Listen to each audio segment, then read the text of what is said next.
¿Qué pasa, Gastromoviders? Un día más aquí con Sandra Lozano, nuestra arqueóloga favorita en Gastromovidas. En Gastromovidas, yo estoy aquí con El Robert podcast semanal que nunca... Que nunca fue semanal. Nunca fue semanal. No, Al es principio verdad, sí, al principio sí. Al principio sí, después fue bisemanal Y ahora es bisemanal, pero es mensual. Es mensual. Ay. Bueno, lo que podemos hacer.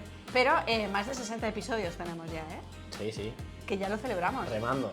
Remando. Es como exponencialmente hacia abajo, ¿sabes? Ya dentro de poco será cada trimestral. Cada trimestral, sí. Sí, bueno. cosas así. No, pero es porque estamos muy liados. Estamos muy liados. Bueno, estamos generando temas también. Sí. ¿No? Estamos generando conocimiento. No pueden parar los temas. No pueden parar los temas. Que- Bueno, yo estoy con Robert Ruiz, fermentador, autor de éxito, escritor, reflexionador.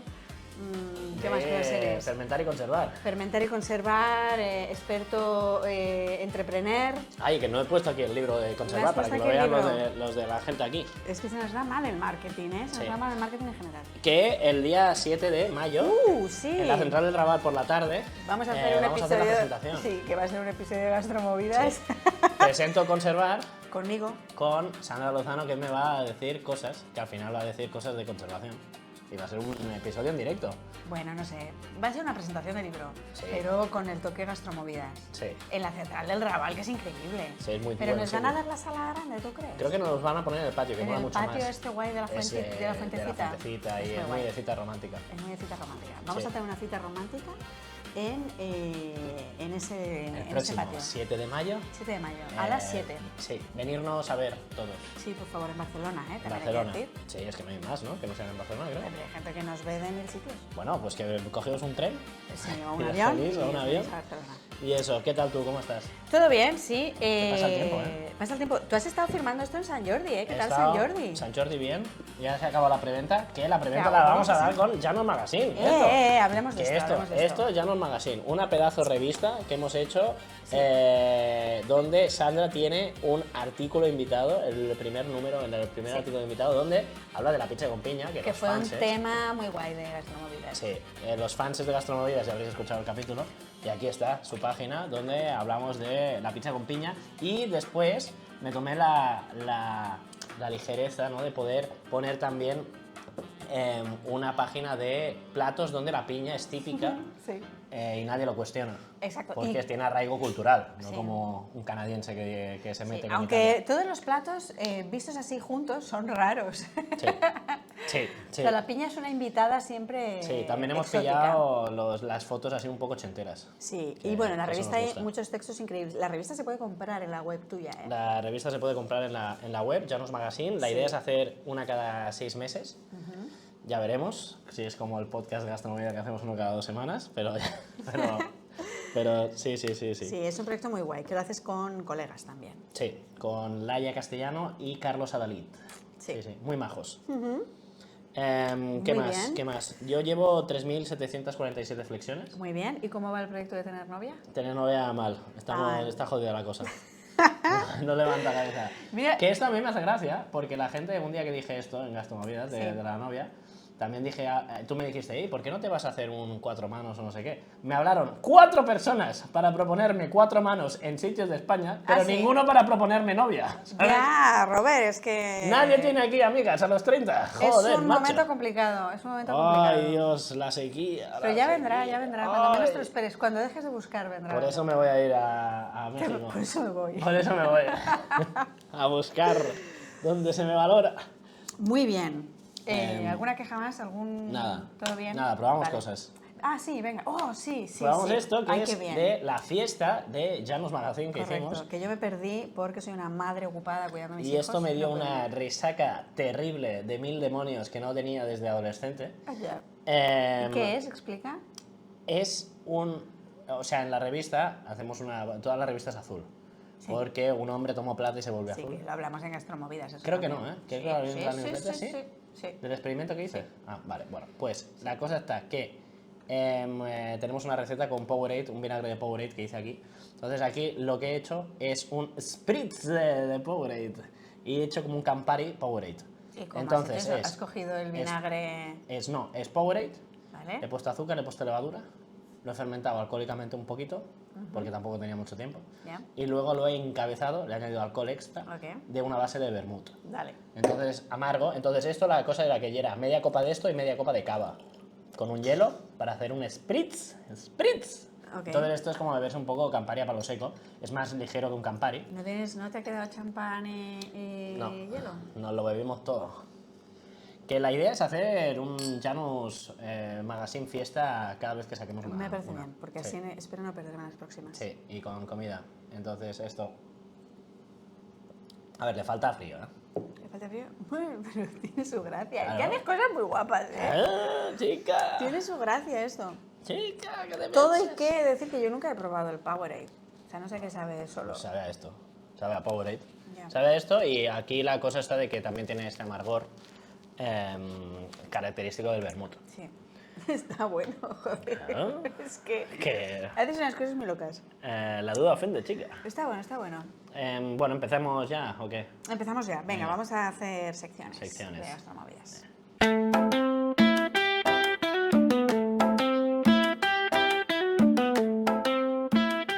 Vale, yo vengo a hablarte de un tema que en estos 60 capítulos que llevamos, yo creo que no ha salido mucho. Es como un periodo que ha escapado a mis temas, que es el Renacimiento. Que el- Renaissance. Exacto, que el otro día cuando hablé de los cocineros del siglo XVII y XVIII, tú me mencionaste Sí. a Bartolomeo Scapi, me dijiste, ¿y Bartolomeo Scapi? Pensé, pues Puede que nada. sea el capítulo que lo anterior, el más café para cafeteros de cocinero. Ya, pues este... O sea, de cocinero historiador, o sea, de que Ya. da asco, ¿sabes? O sea, no sabes. Uy, ¿qué somos repipi. nosotras? Sí, sí, sí, Esto. sí, es verdad. Sí, sí, sí. ¿Cómo empezó esto? Con Esto, este friquismo. sí, sí, Estas sí, conversaciones sí. que nos gustan. Sí, pero Entonces, un poco como friquismo soberbio, ¿sabes? Porque es de, uy, el cocinero este es mejor que este. Pero hablando de cocinero del siglo XIX, ¿sabes? friquismo Digo, un poco pedante. Bueno, Sí, sí, sí. pues ya está, pues No, somos no. empollones de la cocina. magnífico. Todo un orgullo. Bueno, entonces, hoy traigo algunos datitos sobre la cocina del Renacimiento y sobre este cocinero que se llama Bartolomeo Scapi, que tú mencionaste. Entonces vamos a hablar un poco de él, ¿vale? Claro, el Renacimiento italiano. ¿Tú sabes algo del Renacimiento italiano? Renacimiento. El No. Renacimiento italiano. Renacimiento Italia. El 400, el 500. El 500, 400. El manierismo. Pero eso no era un coche, el 400. El 500 era un coche. Sí. Em, Bueno, sí, Italia. Ahí Miguel Ángel haciendo sus cosas. Miguel Ángel haciendo sus cosas. El Rafael también. Botticelli. Brunelleschi. Bueno, yo lo sé por las tortugas ninjas. Hombre, las tortugas ninjas todos son artistas de... la Pero Renaissance. no sé si son todos del Renacimiento. Sí, Donatello, Michelangelo, Rafael y el otro, ¿cómo se llamaba? Donatello. No, Donatello, Donatello, Michelangelo, Rafael y el rojo, Rafael, Donatello, El lila. el lila. No me acuerdo del cuarto. no ¿Sabes sé, que yo bueno. esto jugaba en el patio del colegio? Sí. En el patio del colegio en primaria, yo jugaba a las tortugas ninja y me pedía Donatello siempre. Porque solo Donatello había es del una... palo. Donatello es el lila del palo. el lila del palo. A mí me gustaba Rafael con las dos espadas. ¿Ah, sí? Sí. Pues yo hacía de Donatello en el patio, pero era la única niña que quería hacer de Tortuga Ninja, pero porque en los dibujos de las Tortugas Ninja solo hay una chica, Sí. se llama Abril, Sí. y entonces... La pelirroja. Pelirroja. Ah. Y es que, pues, yo no hacía de la chica, yo hacía de Donatello. En el patio del colegio. Bueno, volvemos al Renacimiento de verdad. Vamos. Volvemos al Renacimiento. Bueno, pues sí, el Renacimiento italiano, que sabes que es este momento como de esplendor cultural, en donde se empieza a dejar un poquito atrás el teocentrismo. Italia está ahí que bulle, ¿no? De esplendor científico también, y Italia que en la época no es la Italia unificada, no es el Estado unificado que conocemos hoy en día, es un mosaico de Ciudades-estados. No, de estados independientes, cada uno con su régimen político. Ah. Hay, yo qué sé, el Ducado de Milán, la República de Florencia, el Reino de Nápoles, o sea, cada región con su película política, ¿vale? Pero Bueno, estaban bajo coronas de otros reinos, ¿no? No. Por ejemplo, toda la parte de Nápoles no estaba con la corona aragonesa. en un tiempo sí. Vale. en un Y tiempo después sí. se independiza. Sí, después independencia. Pero se independiza, pero son como aliados. Sí, ¿no? sí. Es como que Sí. forma dentro de, ¿no? De los reinos de España, toda la Guau, parte de esta Nápoles pregunta y es todo muy esto. técnica en realidad, es decir, ¿cómo queda La el unión sur de de Italia las cuando dos los coronas. catalanes o cuando los españoles se van? Sí. No lo sé, ahora mismo no lo sé. O sea, vale, es que a mí me suena que cuando se unen las dos coronas de España, Sí. Castilla de y Aragón, Sí.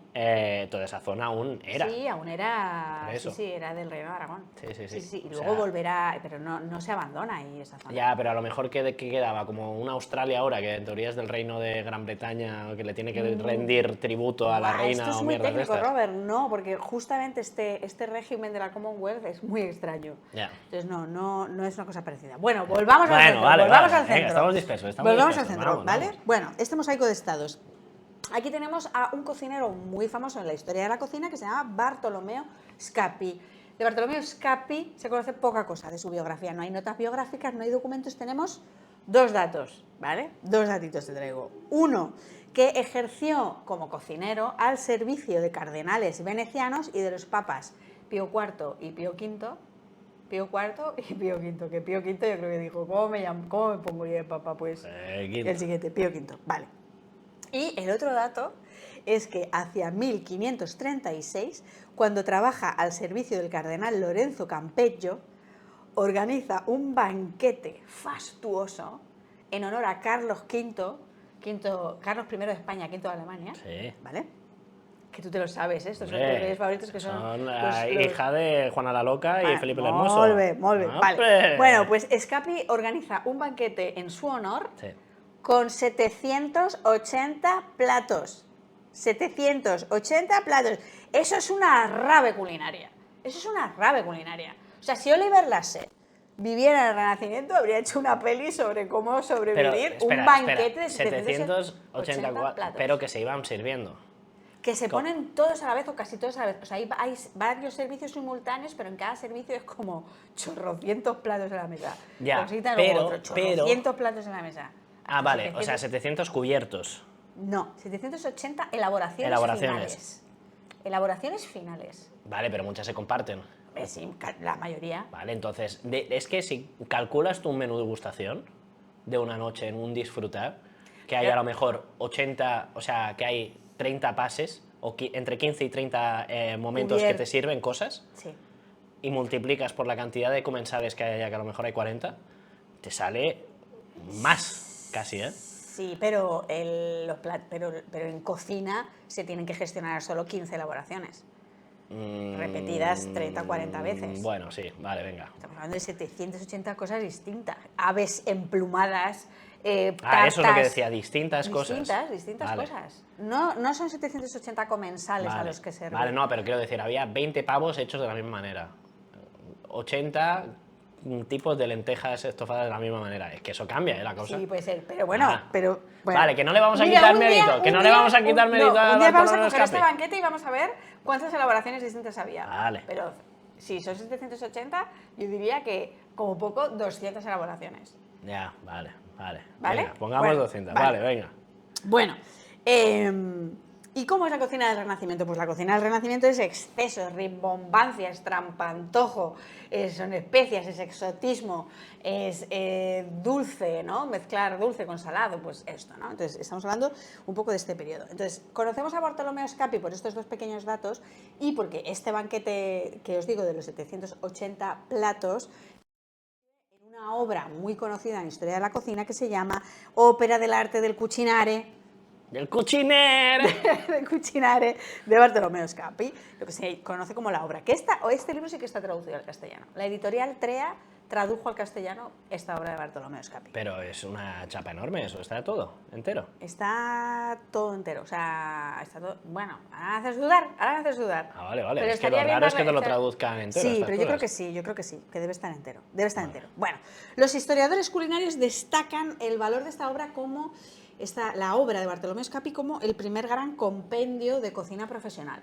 ¿Sabes? Porque venimos de la Edad Media de recetarios escritos que hay en el siglo XIV, como el famoso Sansoví o... El llibre del coc. El llibre del coc, De Rupert ¿no? de Nola. De Rupert de Nola, ¿no? Y otros, otros libros franceses del siglo XIV, ¿vale? Pero estos libros medievales no son enciclopédicos, ¿no? De repente Ya. la obra de Bartolomeo Scappi es de verdad un libro dividido como en 6 libros cada uno dedicado Intentando detallar, ¿no? Más como intentando manuales. detallar, y donde además de recetas, que hay casi más de 1000 recetas, explica técnicas, menús, la organización del servicio, o sea, se explica cuántos servicios distintos ha de haber en un banquete y cómo se ha de disponer la mesa, etcétera. Bartolomeo Scapi de la Edad Media.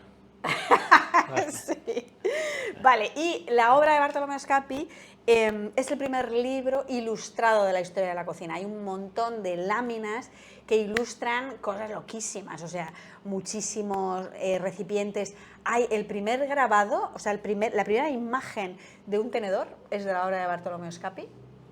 También hay láminas que muestran la organización de las cocinas, que muestran procesos. Es decir, yo creo que desde las pinturas murales del Egipto faraónico, Sí. no ha habido, hasta Bartolomeo Scapi, no ha habido otro repertorio gráfico tan elocuente como este, ¿sabes? Entonces también por eso es un libro muy importante, Y por las láminas que muestra. toda la parte del Imperio Bizantino y todo esto, que también habían tenedores. ¿Ahí de la gastronomía se sabe algo? Sí, en claro que general. se sabe. ¿Sí? Pero Sí. no hay ningún Sí, justo compendio del de tenedor recetas. te hablé del Sí, Imperio sí, Bizantino. pero por eso mismo, de que sea yo, que sé, en Italia que escribe, que lo dibujan como Si por hay primeras compendio veces. de recetas en el Imperio Bizantino, pues buena pregunta. No lo Porque sé. es que el Imperio Bizantino es como que todo el mundo le ha dado la espalda y a lo mejor es como que hay un montón de cosas que la gente pues Sí, está no, ahí. seguramente que habrá tratados de cocina, sí. Lo que pasa es que tengo yo la impresión de que quizás son tratados dentro de otros tratados. No sé si hay obras así. Ya, ya, ya. Ya lo veríamos. Vale. Bueno, Bueno, pues como digo, es una obra muy importante también por las ilustraciones, y luego tiene, ya hablando de la cocina en sí misma, de la cocina que describe Scapi, pues hay algunas innovaciones. Por ejemplo, el énfasis en la organización de la cocina como espacio profesional y complejo, ¿no? Es la primera vez que se habla de la necesidad de que todo tenga un orden, de dónde tiene que ir cada cosa. También la importancia del montaje de la mesa, de cómo se ha de montar, es decir, toda esta parte del servicio y de la presentación artística de los banquetes. Y luego en las recetas hay cosas curiosas. Por ejemplo, Scapi es el primer libro que documenta recetas con algunos de los nuevos ingredientes que vienen de América. Como por ejemplo el pavo, hay recetas con pavo y hay recetas con cacao. No hay recetas con tomate todavía y tampoco con pimientos. Eso es un poquito más tarde, pero sí que hay receta de pavo con... hombre, el tomate tarda mucho en llegar, ¿no? El tomate tarda mucho en llegar. Claro, las recetas de Scapi son el reflejo de esta cocina aristocrática, papal, vaticana, ¿no? Con mucha mantequilla, mucho azúcar, largas cocciones, ¿no? Recetas muy decadentes, propias, pues esto, de los banquetes ceremoniosos del Renacimiento. Yeah. Y luego otra cosa curiosa de este libro es que, claro, las recetas están, o sea, todavía si lo abres, es un libro con un aspecto muy antiguo, porque todavía las recetas están redactadas como en un párrafo corrido. Ah, sí, que no hay separaciones, ¿no? No hay separación de nada, Sí, no hay separación de sí. ingredientes, no, por supuesto no hay cantidades, que esto es una cosa tardísima en la historia de la cocina, no hay cantidades, no hay lista de ingredientes, no hay lista de procedimientos, es como un párrafito. ¿Pero por qué? Pues porque probablemente sea un reflejo de la transmisión oral de la receta, es decir, Scapi probablemente no redacta la receta, Scapi lo dicta a un escriba y el escriba lo pone. Entonces es bonito también ver que quizás es una de las últimas obras de cocina que tienen esta tradición semi-oral, semi-escrita. Es un poco, ¿sabes? Ya, pero el hecho de que no hayan pausas, o sea, que no hayan espacios. Claro, el hecho de que está redactado como si lo hablaras. Como, ya, cuando tu madre o tu abuela o tu padre te dice, ¿cómo haces tú los fideos a la cazuela? Vale, el cómo te lo describe. El cómo te lo describe, vale, y te vale, dice, vale. pues pones eso, no sé qué. Sí, No, sí. Tu madre o tu padre no te da la lista Vale, de yo pensaba el hecho de ingredientes. que no tuviera espacios entre palabras, ¿sabes? No, Esto de que te lo sí lee. que tiene espacio entre Vale, palabras, vale. es la redacción. Vale. O sea, está redactado como si fuese un audio de WhatsApp, Sí. ¿sabes? Sí. Como ahora transcribes el WhatsApp, pues es lo mismo. Entonces, pues eso es un libro curioso porque todavía tiene esta cosa un poco antigua, o sea, que te da esta impresión antigua, ¿no? De que no es una redacción escrita pensado en el lenguaje escrito, está pensado con el lenguaje oral, ¿vale? Y esto es, algunas recetas interesantes, pues esta, la del pavo, que se adapta. Claro, es el pavo que se cocina todavía con técnicas medievales. El azúcar, que es un ingrediente culinario estructural que todavía no está reservado a la repostería. Aparece el azúcar en mogollón de platos, ¿no? Yeah. Y luego, así como cosa curiosa, hay un montón de preparaciones donde hay animales que se despiezan, se cocinan, se rellenan y se vuelven a montar. Y en el caso de las aves se le vuelven a poner las plumas para tú servirlo en la Y mesa. había una ave que rellenaban con cosas y lo rellenaban eso que era pajaritos. dentro otra ave. Sí. Que era como Sí. la meta ave. La meta ¿sabes? ave. Sí, Buah. sí, el meta relleno. Sí, Y sí. algunas vivas. O sea, había platos, hay descripciones de platos que tú abrías la cosa, igual salía una paloma viva de dentro de un faisán relleno. Oh, eso es guapísimo. Claro, realmente se podría hacer, porque tú puedes Sí. cocer hasta que llega al punto de calentar No, pero dentro. tú- no, tío, cueces lo que tengas que cocer y luego al final, antes de llevarlo a la mesa, como el mago pop, tú metes la paloma al final. Ya, pero ¿sabes? molaría meterlo Sí, dentro claro. del horno. ¿Sabes? Al final, bueno, se va cociendo por fuera, pero por dentro puede estar allá crudo. Después Hombre. sale allá ¡guau! ¿Sabes? Molaría mucho más. Bueno, pues esto es Bueno, y Bartolomé se le Scapi. atribuye el helado a Bartolomé Scapi. Esto no sé si es invent. Eso es invent. ¿Es invent? El helado, hablo de no el de hielo, sino el de base leche, de hacer el cambio con sal, ¿sabes? De hacer el baño inverso con crema. Esto siempre se ha dicho base crema, por eso en Italia se ha inventado Bartolomé Scapi y tal, pero yo creo que es marketing italiano. Yo creo que sí que es italiano, pero yo creo que es un poco posterior a Scapi. ¿Sí? Sí, de todas maneras, me apunto a la pregunta y me centro en las recetas de a ver si encuentro, porque no hay postres en el libro de Scapi como tal, ¿sabes? Entonces, bueno, Ya. habría que buscar si hay receta de helado, pero yo diría que no, que el helado es posterior, pero sí que es italiano. Ya, El helado de crema. ya. Es posterior. Es Wow, yo estoy de bromas de padre. jueguito ¿eh? de jueguito palabras, de bromas de padre, en fin. Pues nada, hasta aquí mi 400 500 italiano. Perfecto.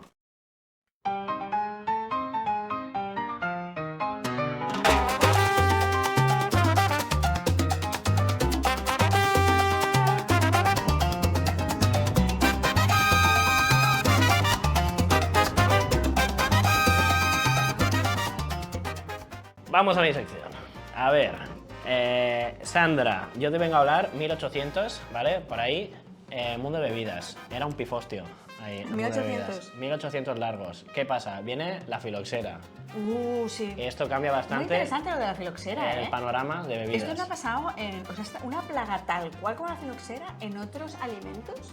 Ha que pasado en cosas, ¿eh? Que digas que ha cambiado tanto, o sea, que diezma la población, Ya. o sea, todas las especies de una determinada planta de un plumazo. Ya, a ver, fue de un plumazo, medio plumazo, o sea, fueron 5 o 6 años. yo Sí, creo. bueno, Pero sí, o sea, que es. no sobrevivió sube- ni una cepa europea. Ah, bueno, sí. Eso digo. Sí, no sí, so- sí. Es como si dijeras, el trigo, hubo una época que todo el trigo Desapareció. y solo quedó un trigo en Alaska Ya. y ese trigo de Alaska es el que Ya. ha repoblado el trigo del resto del mundo después. Eso no pasa. Es Ya. que igual tenemos que explicar lo que es lo de la filoxera. A ver, pero no es repoblada. Vale, la filoxera es un bichillo que había en América. Sí.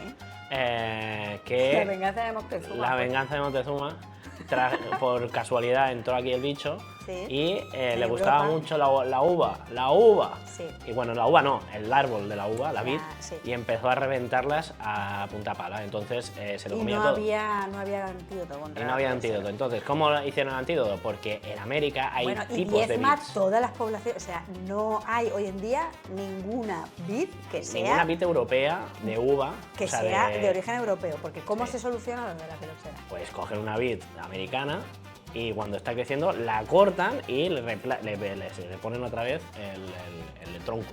El tronco de una europea. Claro, que Y ya está. entonces todas las vides hoy en día son un poco Frankenstein. Es como si ahora coges a un asiático, le cortan las piernas y te enganchan a ti para que Sí. corra, ¿sabes? Pues eso, tal cual. Es de las raíces para que tenga eso. Entonces, eso supura no sé qué sustancia que hace que la filoxera no pueda alimentarse. Pero es Claro, curioso porque esto la gente las- se piensa las que fue vid- la solución. Las vides americanas tenían Adaptadas. a la Sí, filoxera. pero la gente se piensa que eso fue como la solución y que eso ya no pasa. Pero no, eso sigue. O sea, aún se tiene que hacer este replante cada vez que se planta uva. Sí. Y eso lo haces una vez y ya está, ¿sabes? Pero lo tienes que hacer. Entonces, bueno, la cosa está de que los vinos empiezan a ir hacia abajo en cuanto al consumo y el cómo la gente lo consumía, que era una bebida que lo utilizaban absolutamente para todo.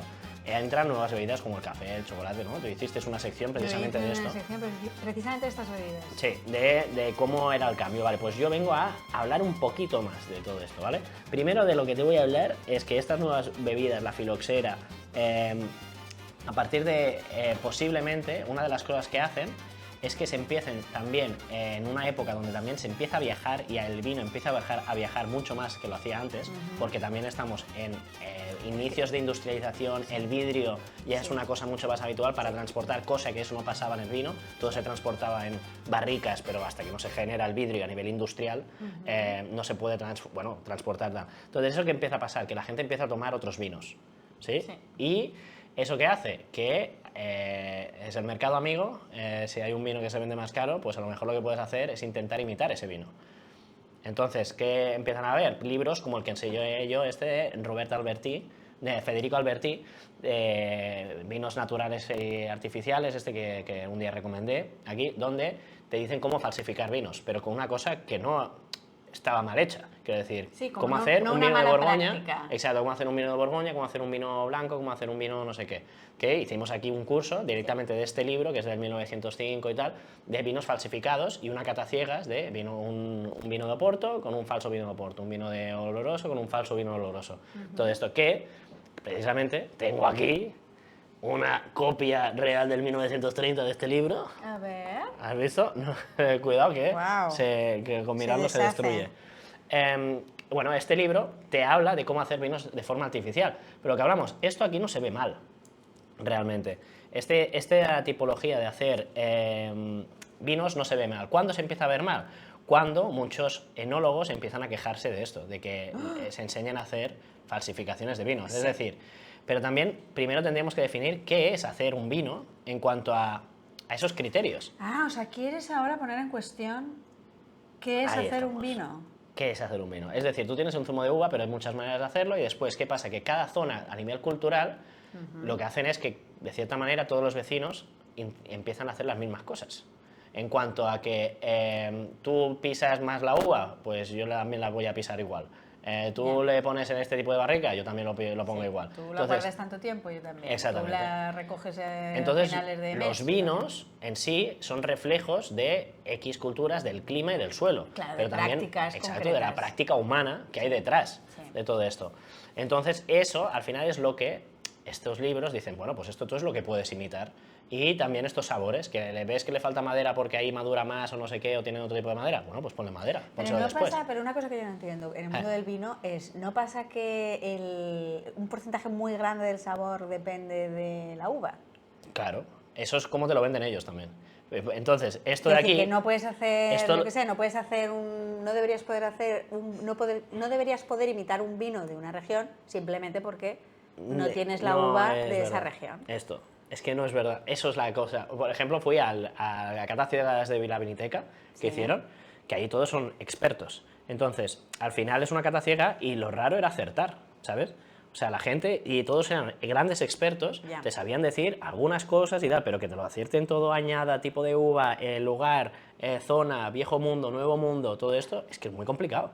¿Por qué? Porque tu lengua es uno de los sentidos que más fácil es de engañar, ¿sabes? O sea, es eso, no es como que tú ves a una persona y dices, no, pues no es, se parece, pero no es. La lengua es mucho más fácil de engañar.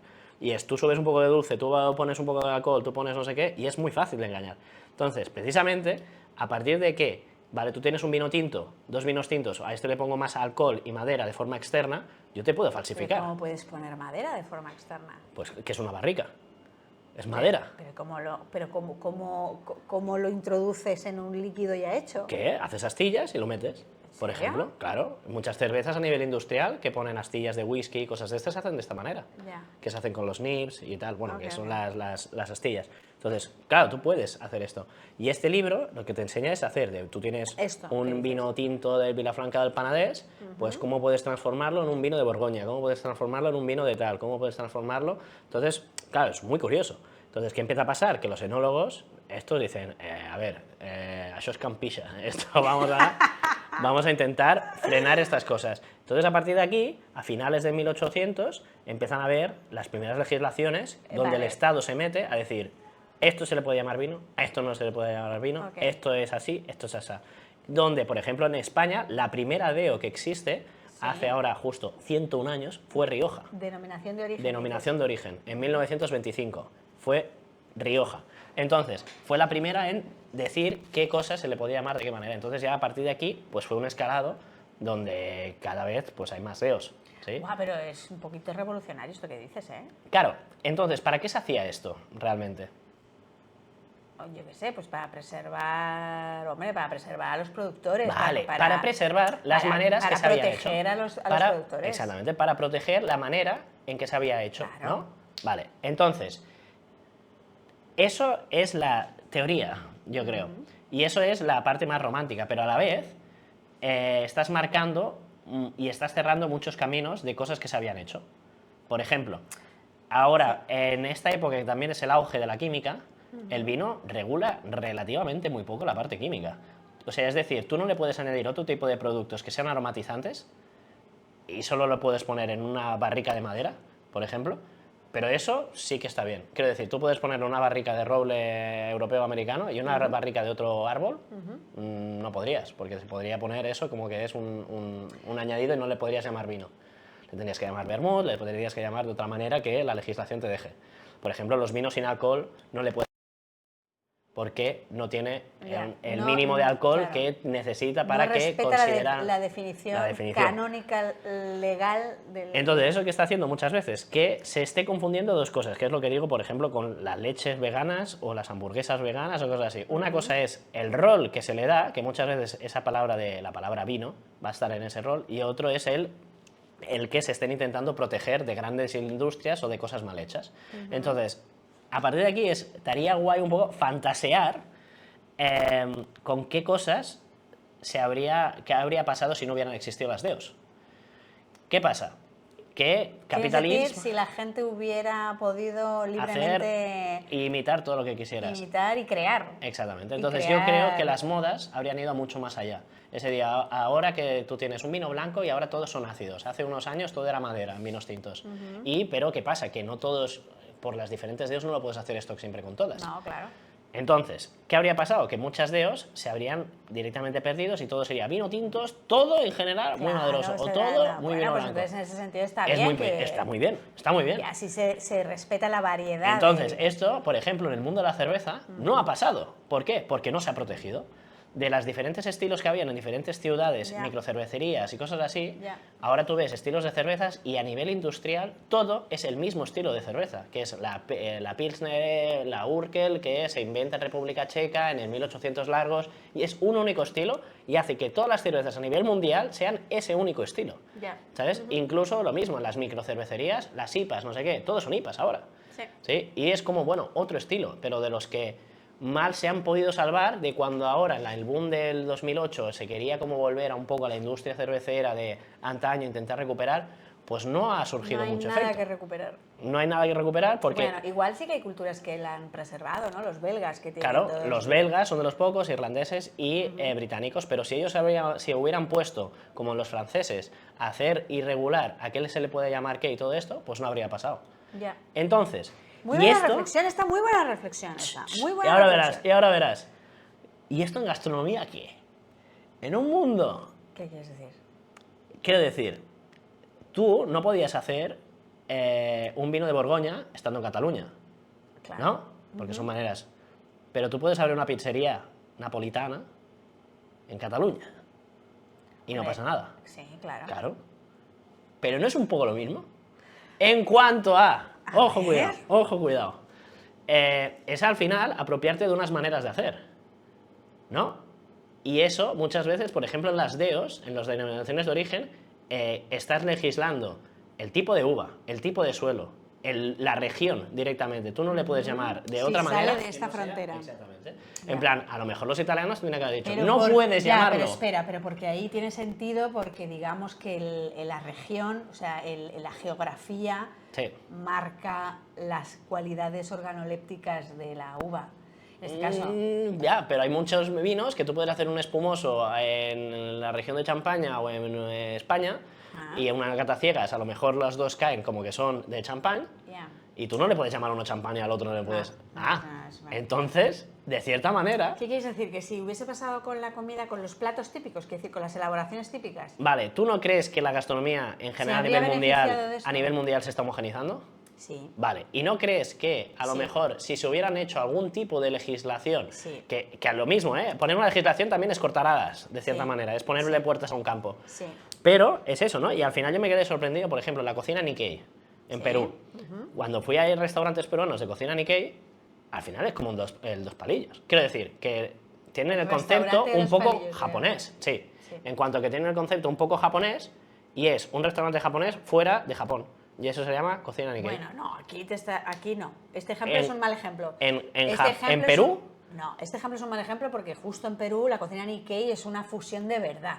Es decir, fueron japoneses cocinando en Perú con ingredientes Pero es peruanos. que es como y con los ingredientes Nikkeis, ya, pero yo fui a un restaurante que era como los dos palillos y era comida Nikkei. En Que cuanto sí, a que cocina, sí. muy como ya dada de vueltas, ¿sabes? Muy tecnológica. ¿Y qué necesita la cocina Nikkei? Pues que venga de herederos japoneses.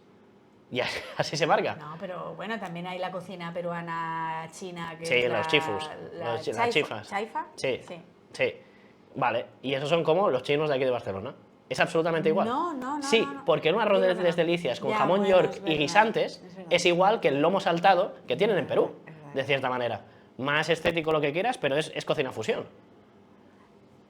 Un arroz tres delicias Puede tal ser. cual. Pero ¿te acuerdas que hice un episodio yo sobre en Francia, precisamente, Francia es uno de los países que mejor ha protegido las artesanías vinculadas al mundo de la cocina? Vale, entonces, Y si los es- franceses hubieran sido italianos, a lo mejor todo lo que hay ahora del mundo del vino se habría perdido.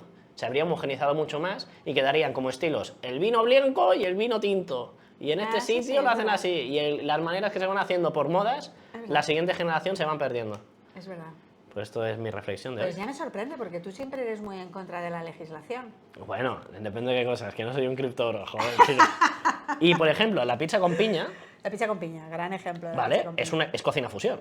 Es cocina fusión, sí. Ya está. Pues hay que llamarle a la pizza con piña o cocina fusión a los italianos. Claro, pero lo ideal sería un punto medio, ¿no? Entre dar la libertad para que las cocinas se puedan mezclar como siempre se han mezclado Claro. y quizás proteger... Porque ahora es A entrar mí las es que me cosas a parece que en cascoporro. este sentido Francia es un ejemplo brutal. O sea, Francia tiene una cocina regional súper Marcada. marcada. Sí. O sea, hoy en día, tú vas a una librería, vas a la sección de cocina de cualquier librería en Francia y tienes chorrocientos libros de cocina regional, ¿no? Aquí Ya. no pasa.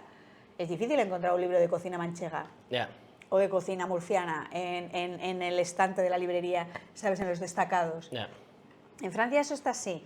Más luego aquello que conté en el capítulo de este gran premio nacional que se le da a cada artesano, aparte como que se tomaron el trabajo de distinguir cada artesanía, ¿no? Una cosa es el boulanger, otra cosa es el patissier, otra cosa es el cocinero, otra Ya. cosa es el no sé qué, ¿no? Y cada uno tiene su premio, cada uno tiene su concurso y el concurso nacional es como un Ya, ya. orgullo y se le da pasta a quien gana. Entonces, y hay escuelas, o sea, ser panadero hoy en día en Francia sigue teniendo prestigio, o sea, Ya. ganas bien, cobras bien, vives bien, bueno, dentro de que es un curro duro, ¿no? Sí, sí, o, sí. o un pastelero, o sea, siguen siendo oficios de prestigio y que tienen detrás escuelas muy potentes. Ya, ya, ya.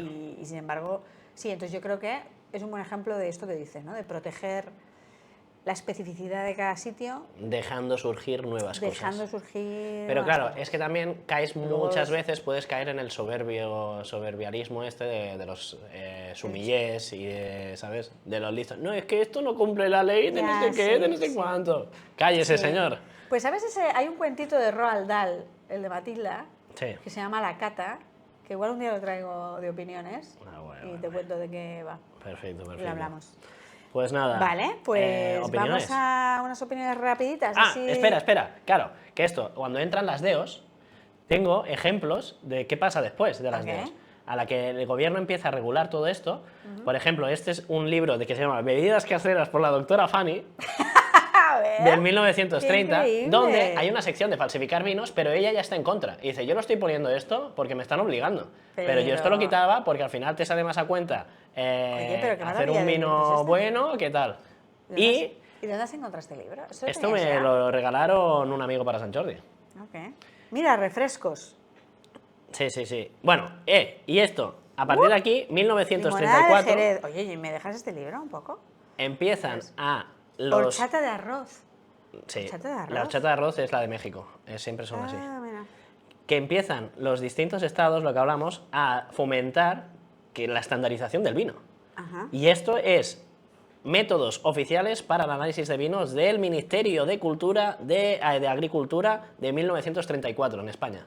Entonces, un manual de qué cosas tienes que tener en cuenta de tu vino que hizo la Segunda República Española. Mira. ¿Has visto? Entonces, esto de aquí está bien, pero no está bien. Porque es bueno, esta dualidad. Esta dualidad. Sí. ¿Qué habría sido de la cocina con más regulación, no? Viene a ser tu pregunta abierta. Exactamente. ¿Qué es eso? Que los valencianos, Pero eso, no quejándose habríamos de arroz comido con pizza, cosas... no habríamos comido pizza, no habríamos comido pollo tikka masala. El avocado toast no habría llegado a inundar nuestras cafeterías. La cosa es que tendrían que... Pero también hay cosas buenas, es que hay cosas buenas de mestizaje. Claro, Justo la cocina que sí. Y la cocina chifa o chaufa, es que siempre me equivoco con esto, sí. de Perú. Pues son un Los chaufas. Son súper ejemplo de buena fusión. Claro, pero es de buena fusión porque fue como lenta. Fueron 200 años que fue poco a poco permeabilizando. O justo con la pizza, esta diferencia entre la pizza italiana y la pizza que se termina haciendo en Chicago, en Boston y así, claro, que es un estilo de pizza diferente, pues es un estilo de pizza diferente al final. Sí. Como lo que dices, el arroz, claro, justo el arroz de delicia con jamón york a lo mejor no es el mejor exponente de esto. Bueno, o sí, o quizás sí. Sí.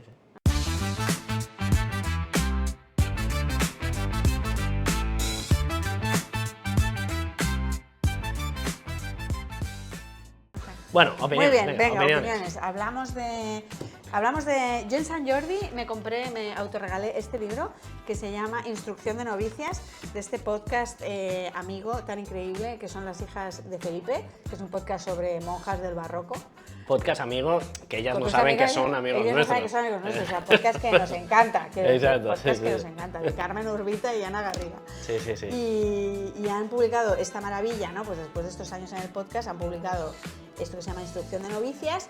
Yo me lo he comprado en San Jordi y me ha alegrado ver que hay una pequeña parte sobre locuras de monjas barrocas con la cocina. Y hay una monja que está loquísima, que en sus sermones como que se lleva un poco la pinza y empieza a elucubrar y a fantasear con escenas muy locas, que es muy divertido leerlo, de Jesucristo que le supura leche de las heridas y le sale de la boca pasteles y rosquillas de los pies. Oye, eso me encanta. Te lo juro, pues hay como varios sermones de esta monja. Eso es para hacer un arte con algo. Total. Esto para un Janus Magazine. Hostia. Este tema de la monja que se inventa fantasías culinarias de rosquillas que salen de los cuerpos de Cristo. Hostia, molaría.